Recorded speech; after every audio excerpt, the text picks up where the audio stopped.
Welcome, Roman Diapro, to our interview, man. Thank you so much for coming over here, bro. I feel like it's like 12 a.m. Oh, They like savings and shit. I'm more than happy to be here, to be honest. 'Cause, Ain't got I had no time like for no about an blood, no hour sweat. drive, but it was definitely worth it. Like, some motherfucking, like, those people with those fucking Dodge Rams, bro. I fucking can't stand motherfuckers with Dodge Rams, those big ass lights. Like, bro, it's like 5 p.m. Why is your high beams on? Something run me off the fucking road. But, I made it real. I hate those ones with the high beams off. What a hell of an opening. Just right here. Fuck.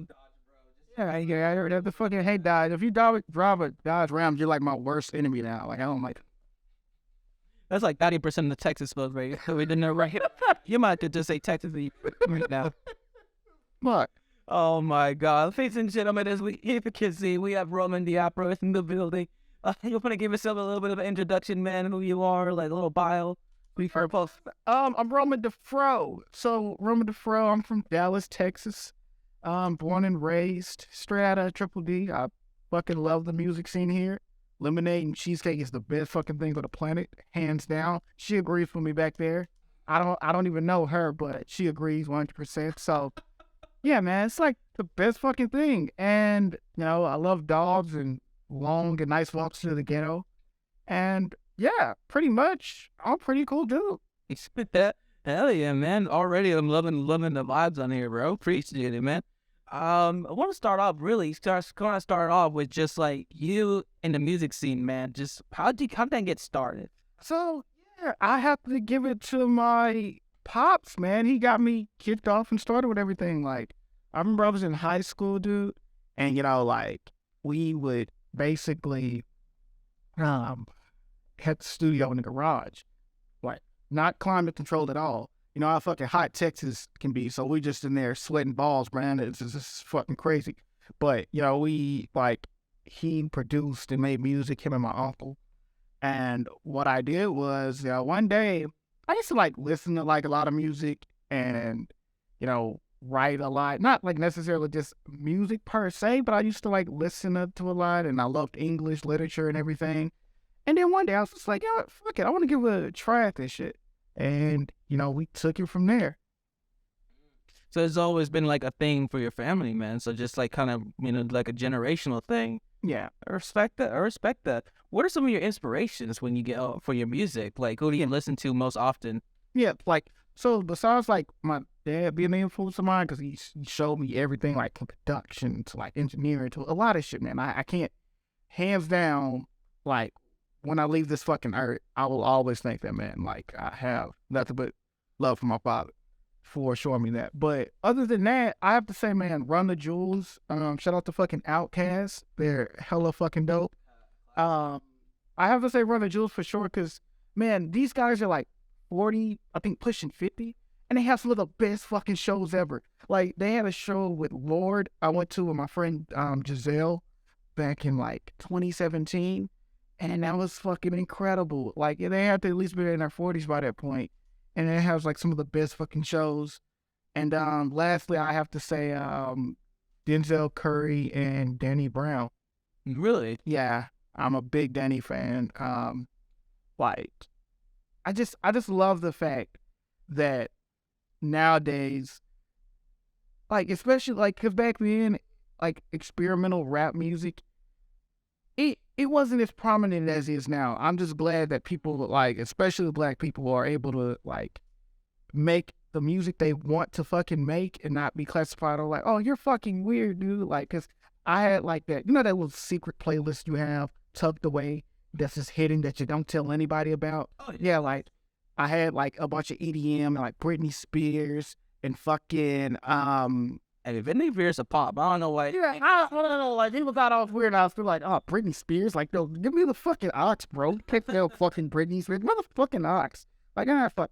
But yeah, from that to some fucking Bon Jovi and yeah, I was fucking with that shit, Prince. But when it comes to rap influence, yeah, Danny Brown, Denzel for sure. But Danny, the reason I bring him out.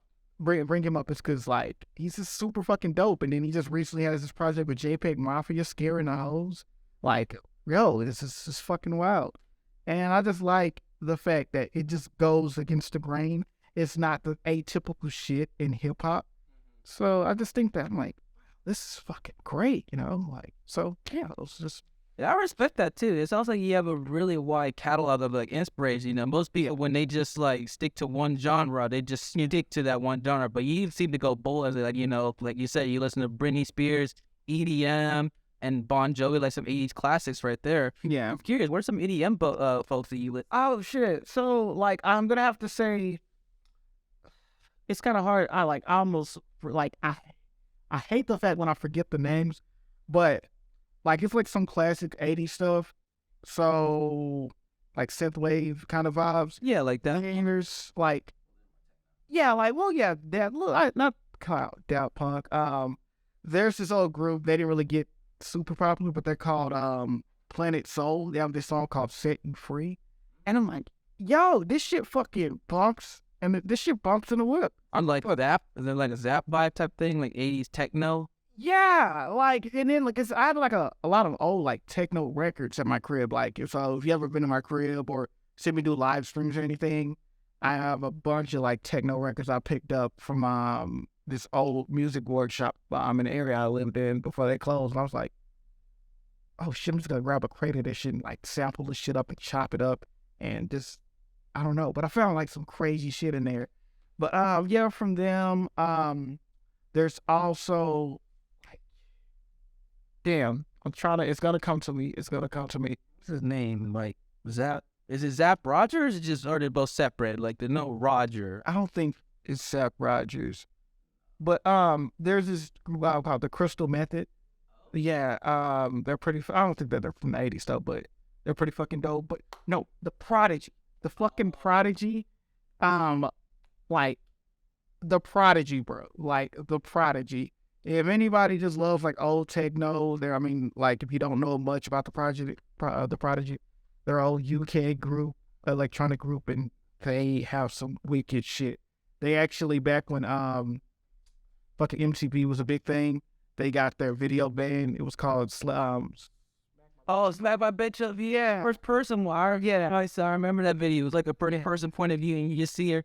Yeah, no, and the album cover is like a crab. Like, yeah. yeah, I remember that. That shit was Fat of the Land or something. Yeah.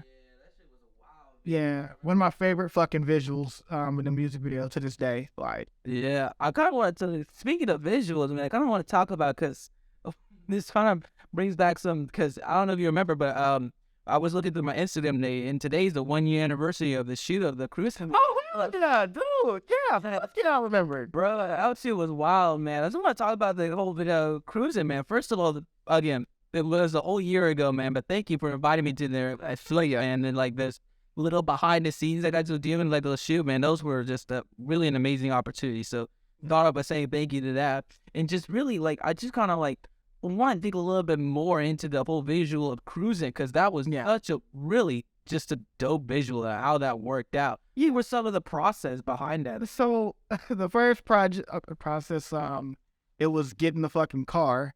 So we realized we only had the car for a day. I'm gonna tell y'all this now. Even when I become a millionaire, I'm still not gonna live like a fucking baller. I rented the fuck out of that car, and I'm not ashamed to say that shit either. Like, I hope to drive a BMW one day, because that motherfucker was souped up. It was convertible, had the fucking digital dash and shit like that, so where the numbers popped out. Was very cool. It was a fancy car for real. And I was like, yeah, but I scratched this shit. Ooh. But yeah, man, it was pretty fucking dope. So we had to do that. We only had the car for a day.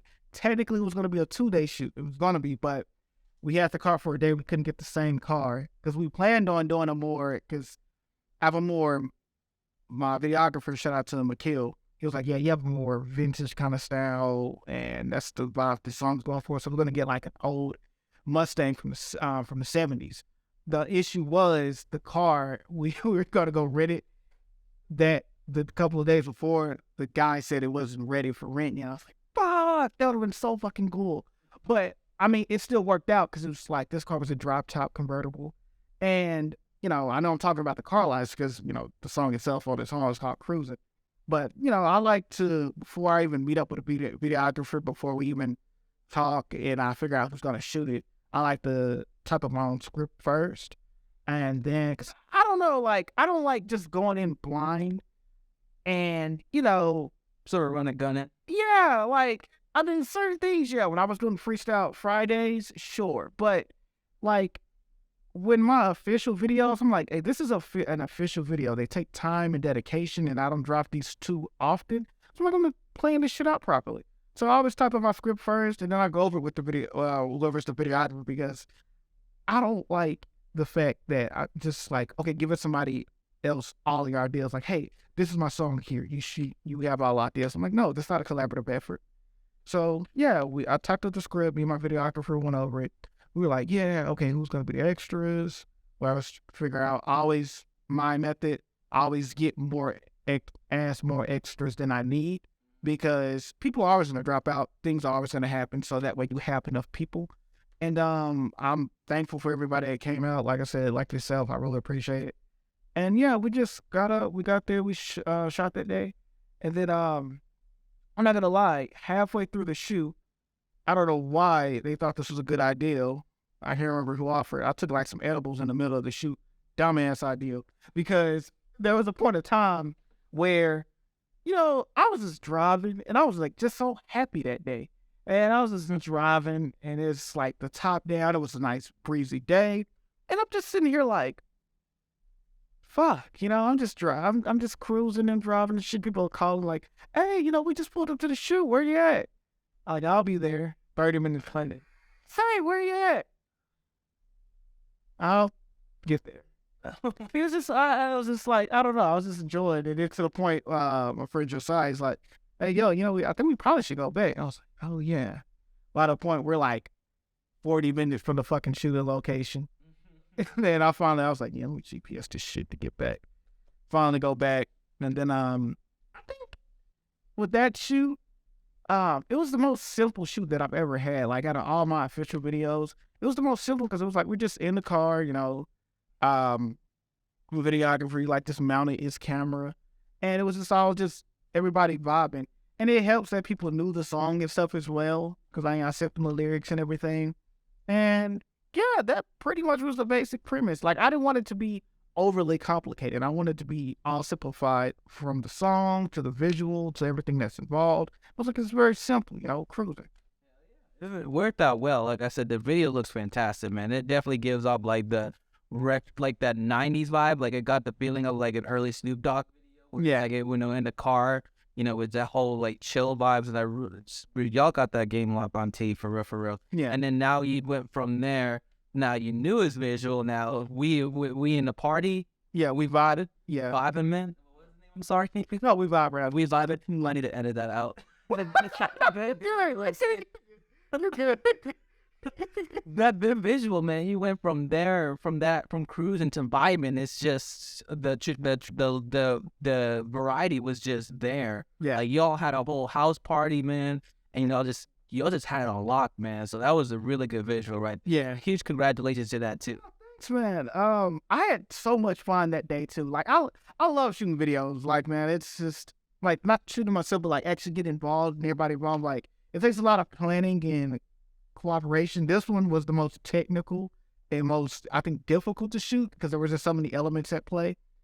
Like the daytime shots, we shot those like, I think, 3 days by that point, probably 3 or 4 days, because there were some shots that didn't make the cut. Like, I think this is the first time we sharing this actually. But there were shots where I was like on top of the car and shit like that, like where what actually was actively moving, but the day didn't match. Like it didn't flow well visually.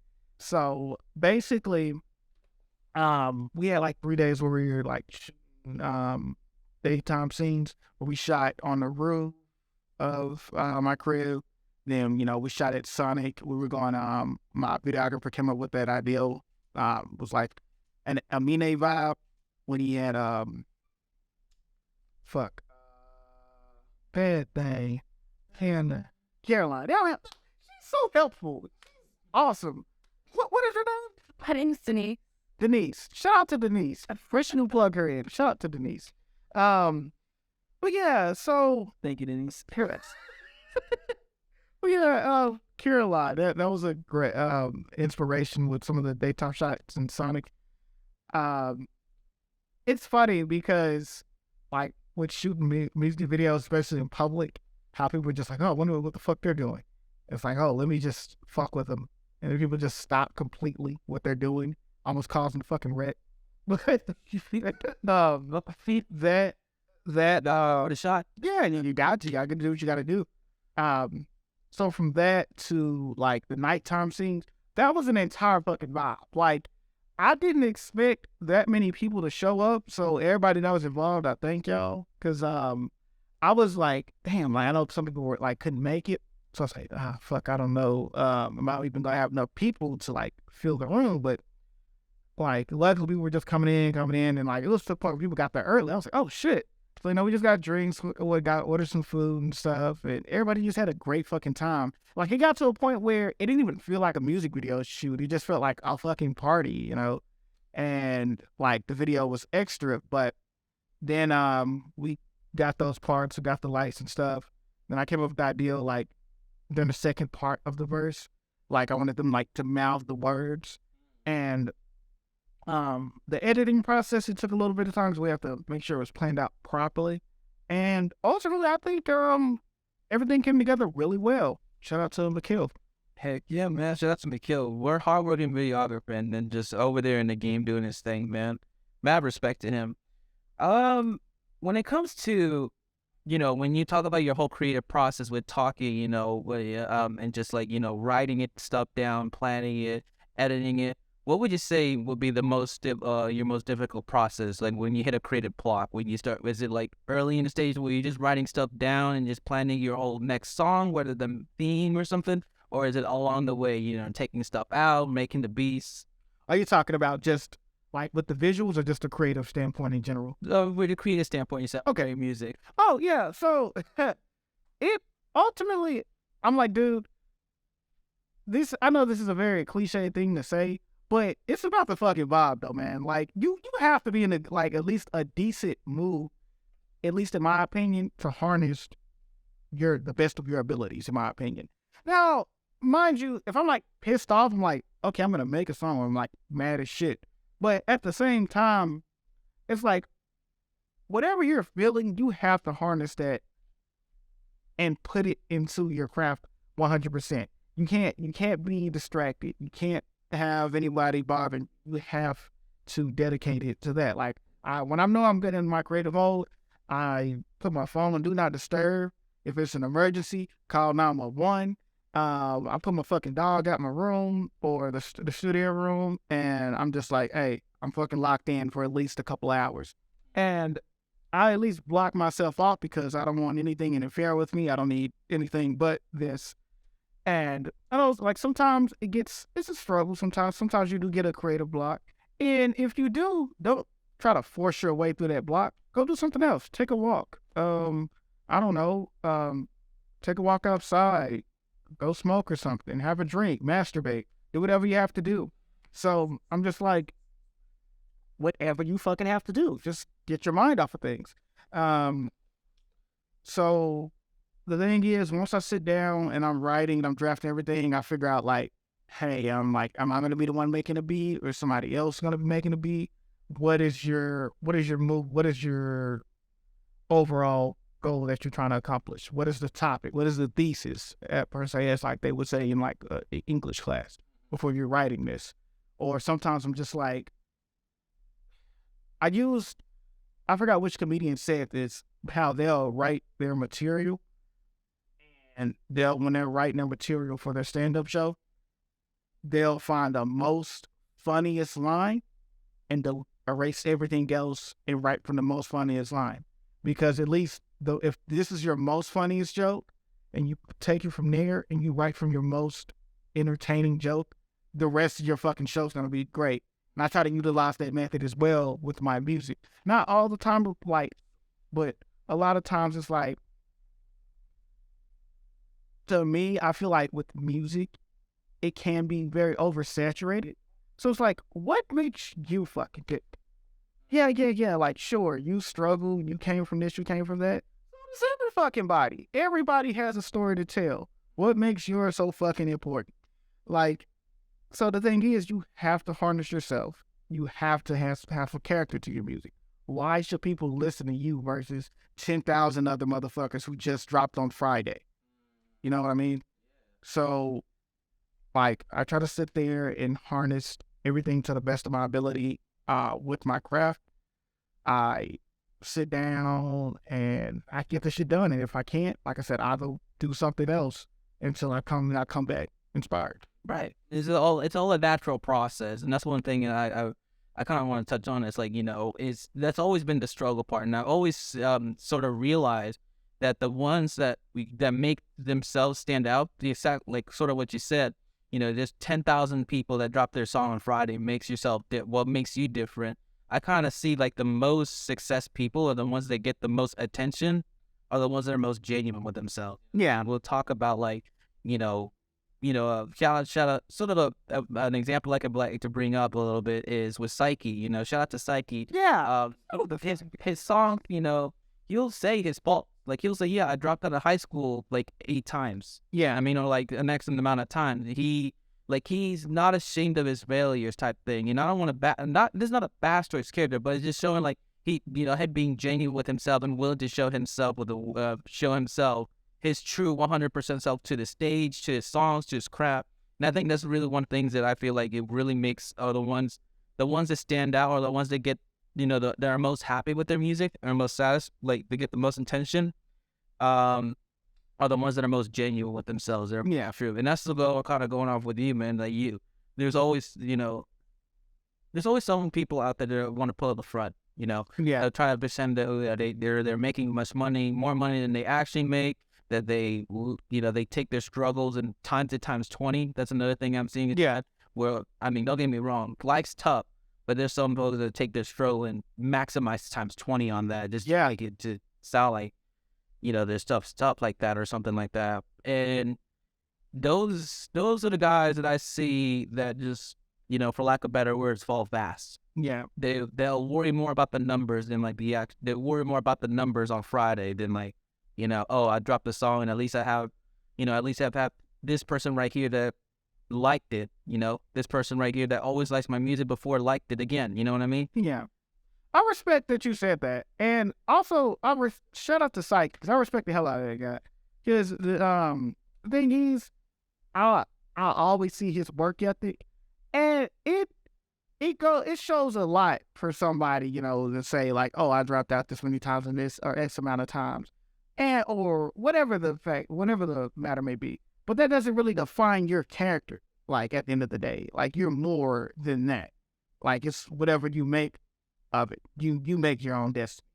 And then, on top of that, I would rather, like, with authenticity, I would rather have someone who's like, all right, man, I came from a very middle-class family. I didn't really struggle much. I just love making music.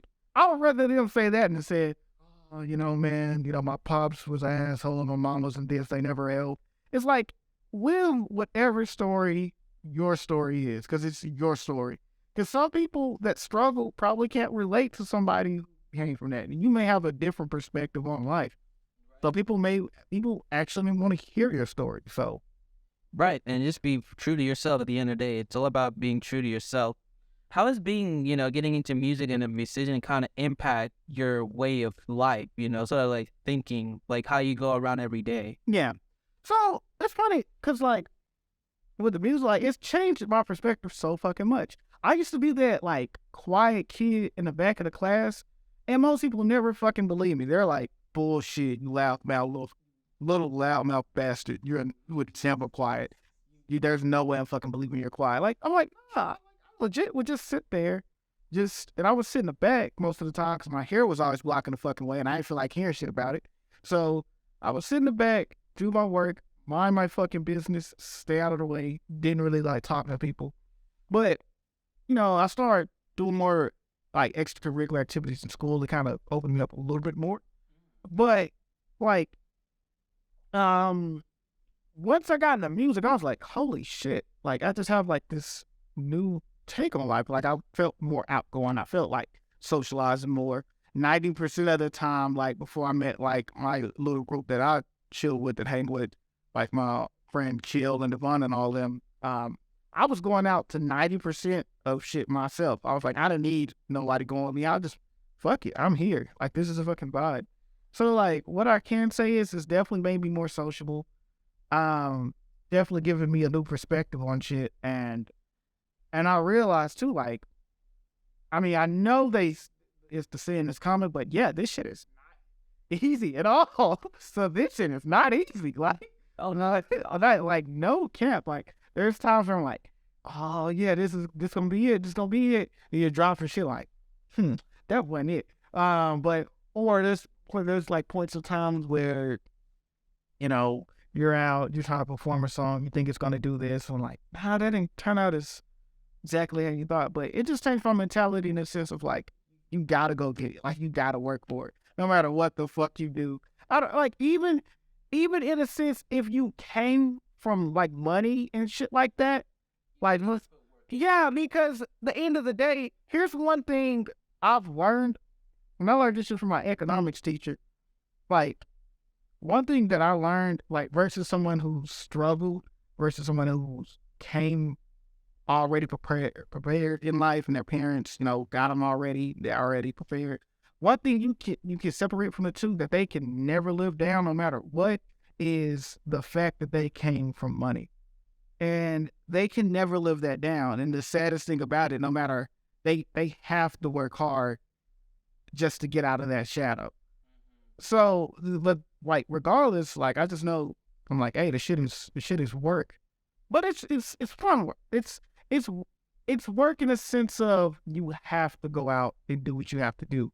But also in a sense, it's like, it doesn't feel like a 9-to-5 job type of work. It's some work that, like, in the sense of you got to put forth effort. Exactly, and it's like more rewarding in the end. And that's another thing. That's one question where I kind of asked this to all my artists, to really kind of drive the point and really kind of really understand. You know, it's very easy in the arts industry for people to fall envious for one another. Yeah. And I'm, you know, we'll use my case, you know, I'm working, right? I got a camera, and I'm blessed to have a crew and everything. But I have a studio, you know what I mean? I would love to have a space like that. It's very easy to someone to be envious of that. How do you personally keep yourself check on that situation of, like, you know, seeing others work and, you know, not falling into that spot of just, like, you know, falling that spot of just being hateful for that person or just that event, you know? Yeah, because I guess the way I look at it is, and that's easy to do for anybody, no matter what the fuck you're doing. That's easy as shit to do. We have social media and everything, so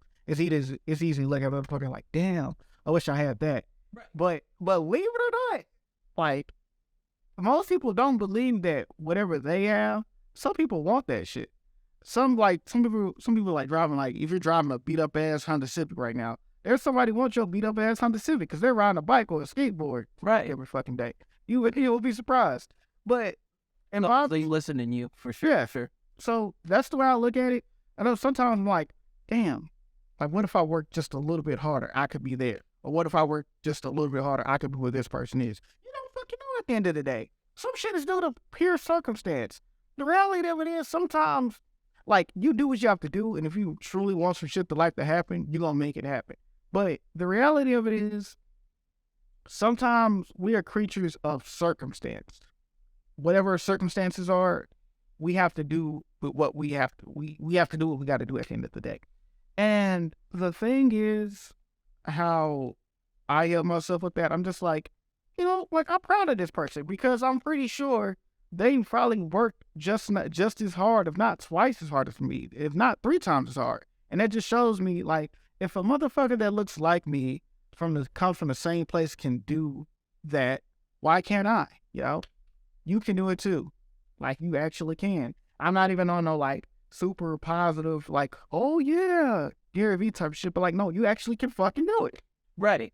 Exactly, man. And I think it's just really one of those things where doesn't matter where you're from, doesn't matter your struggle at the end of the day. It's all about, you know, being able to just, at the end of the day, just putting that effort in. And sort of what DJ Saucy D said, you know, you put in the work in, your blessings will come back to you one way or another. Yeah. You know, it's picking up. Yeah, no, for real. Shout out to both some of the most amazing artists, and also another one that I really love her work is Glitter, man. She Yeah. is a rock star that's just been killing in the business, man. And shout out to just a lot of good Dallas artists out here, man. And there's this new wave of Dallas artists that's just like coming up more and more. The more I've been seeing in the field, pretty much Ye Squeeze said it, Ye Squeeze, and then Jubilee Valley, Debbie Stones are just putting their grind there for 10 years or even longer, which I'm surprised. Like, dang, they've been doing this stuff for just that long, like that. And it shows, man. Like, there's some of those talented folks out there. Every time Debbie Stones and Coach Jeff are on stage, man, they just Yeah, it's a fucking vibe. Like I ain't ever went to a Coach Terrell or Debbie Stone show and been unimpressed. Oh, I'm always highly fucking impressed with their stuff every single time. It's always high quality. It's just a certain caliber. You're not gonna expect anything less. And like I said, it takes fucking time. Like I said, one of my favorite fucking artists I just mentioned early, Danny Brown. I don't think he blew up until he was 30. To be fair, and like people don't realize. I think people get so caught up on like, oh no, I'm turning 21. What am I gonna do? I'm turning 25. What the fuck am I gonna do? I'm 30. What am I gonna do? Like the thing is, you have to have some kind of plan or like correct course of action. But at the end of the day, like it's not the end of the fucking world. What you need to think you'll turn 30 and fucking die? Like, I mean, ultimately, I'm not saying that's up to you, but like take care of your fucking self first off. But right. like, the other thing is, it's like, worry about putting in the work and focus on that, have your goals, and take it from there. There's only so much you can do. Because at the end of the day, at least you can say, I did this. I'm giving it my all. And it's your work, it's just rewarding when you make something original out of your own and you put it out there, and then you look back 20 years or 30 years from now. Yeah. And it's just like, dang, yeah, I did this. Like I pulled myself by the bootstraps and I put this out there. Yeah. And it's the journey. At the end of the day, it's the journey. It's not about the outcome or the finish line. Yeah. It's always been about the journey. If you could change one thing in this industry, what would it be? First time I got asked that. And shit, I'm trying to, like this one, I have to kind of think. I think too hard about. Put on a little thinking cap on. Yeah, like fuck. I guess if it had to be one single thing, I don't know if this is necessarily an industry thing though versus like an artist thing. Okay, I'll tell you what. Here's what I'm gonna say. Me speaking mine. Yeah, just like, well, not only that, it's just like I'm trying to see if that necessarily answers the question though, but it's like as an artist, one thing I can say, maybe there's something I'm missing right now that I'll probably think about later and I'll be like, fuck, I could have said that. But oh well, but I'll just say this, like as an artist or artists that are listening, don't be ungrateful or don't be, what's the word? I can't even think of the fucking word right now. Like, what did you say? Like you mean ungrateful? Like, you mean like just wanting more? Like, yeah, but there was a like, would you mean like greedy? Like, in terms of, see, there was another word. Like, I can't think of the fucking word, and that's the most simplest fucking word. But like, awesome shit. Like, can we come back to this question? Sure. Yeah. We'll come back to. Yes, I'll keep coming back on mine. I usually save this for the last question of the interview, but we could bring it up now. What is the one wish you wish? What is the one thing you wish for? One thing I wish for? One thing I wish for is I don't have to be Kanye West. I don't have to be Drake. I don't have to be Eminem. I don't have to be any of those guys. I wish to be successful enough to where I'm able to live off my career comfortably, to where I'm not fucking struggling or anything, to where like I have some recognition for what I've done, and to live fucking comfortably to where I'm like, hey, if I want to go take a vacation, I don't have to think like, holy fuck, like that's gonna really critically hurt my bank account, that type of shit, Right. I just want to live comfortably, make some great fucking shit, have a good time doing it, and just look back and say, I really did that shit. You really did that. I think that's really one of the end of the day where I feel like most people should kind of look at when it comes to getting in an industry like this, instead of like living like, I want the Bugattis, I want to live Yeah. the 60-story, 60-room apart, the 60-room mansion, the 6 Bugattis, the 2 oversized pools. It's just, it's just being a little bit more humble and less being a materialistic. Yeah. I think that'd be the better word. Is less being focus on being less materialistic and just work about what can make you, what's gonna help you wake up the next day. Yeah.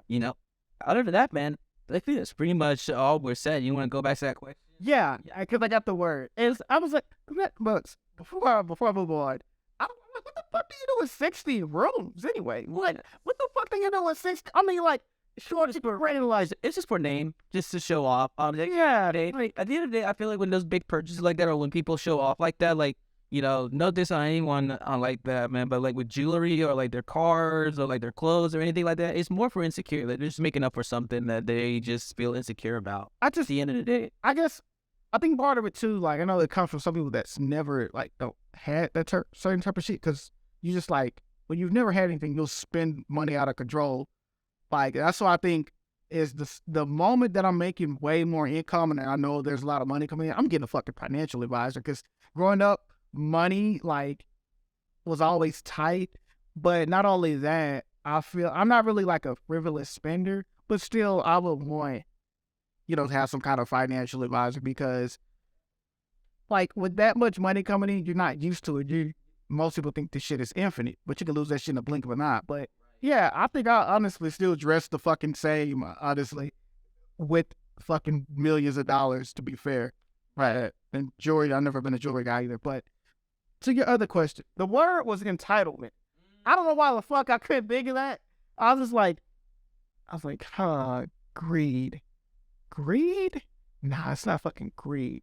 no, but Vengeance? I was like, what the fuck? A lot of vengeance. So I don't know. I was like, no, we need to stop the fucking vengeance. Well, that too, but like, one thing I'd have to say is the entitlement. Because I'm gonna say two things. I think I'm gonna start off with the entitlement, because I think sometimes people feel like they deserve more things than they actually should be getting, per se, because, like, the reality of it is, I'm gonna be honest, sometimes people do put in more work than they get recognition for, but you will get it. Like, you will get it. Sometimes it takes a while, and I hate to say this, the saddest reality, you may not see that recognition till you're dead. Well, I guess technically you wouldn't see it, but the reality of it is, you will get your recognition if you're doing the right thing. And sometimes you could be working hard doing the wrong shit. And that's another thing that you kind of got to think about. But, like, for example, if you think that you should be paid for a service or a show and you have no credibility, per se, like, why on earth would you get on stage and expect someone to pay you, but you don't draw a crowd? I don't get that. It doesn't make sense, at least to me.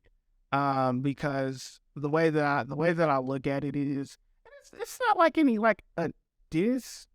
I promise it's not. I'm not like a spiteful ass person or anything. It's just more in the sense of, you have to understand, like, yeah, I mean, understand there's a big thing of, like, know your worth, but that goes both ways, in the positive light and the negative light. You can think you're worth Beyonce all day, but you're not fucking Beyonce. No. Fuck.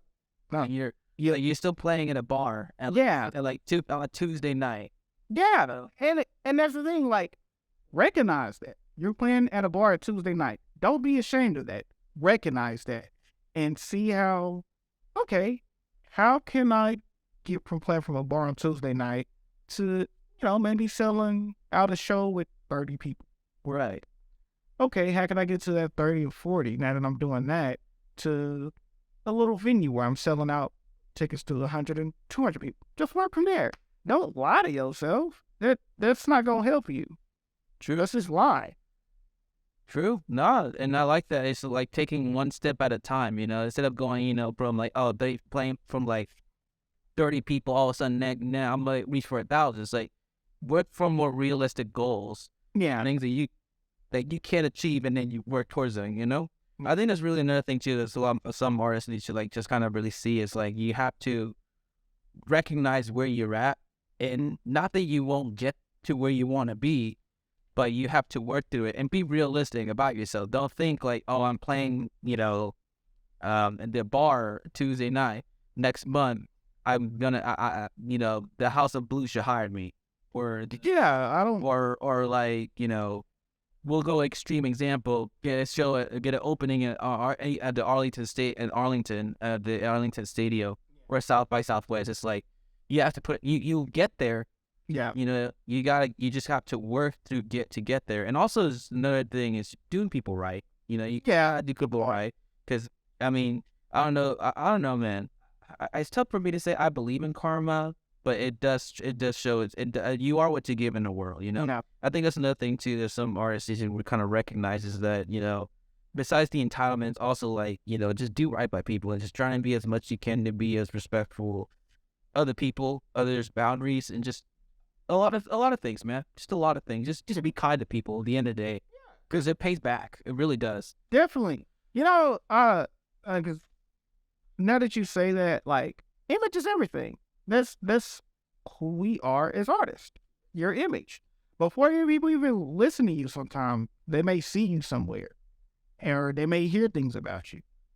Image is everything. And then on top of that, like, yeah, just be kind to people. Because for example, I know like me personally, there's some like famous artists around, like, I don't really listen to their music like that, but I'm like, I like them though. They're cool. They're a cool ass person. If they ever like Lil Dicky, for example. I wasn't really a big fan of his music, but I'm like, he's a cool ass dude. I'll check out some more of him. If he has anything else going on, I'll definitely check it out for the fuck of it. Just a cool ass dude. That goes far. For real. Alrighty, ladies and gentlemen, as I just want to say again, thank you so much for the effort. You want to shout out any upcoming shows you want to come on, maybe some social media or anything? Yeah, man. You can follow me at Roman DeFro. That's ROMANDAFRO. ROMANDAFRO. Almost forgot his little. But yeah, go check out the new video. We vibe around here. That's just pretty fucking dope. Put a lot of effort into that. Gonna keep pushing that. And yeah, I'm also gonna have a couple of shows coming up here soon. Stay tuned for that. And for the most part, shout out to Nava Labs and this team, and shout out Daydream Media Studios, man. I'm happy to be here. Awesome. Again, thank you so much, Roman, the effort for coming in. Thank you again to Daydream Studios for the amazing spot. Now, and if you like the content you see here, remember, folks, to like, comment, and subscribe. And y'all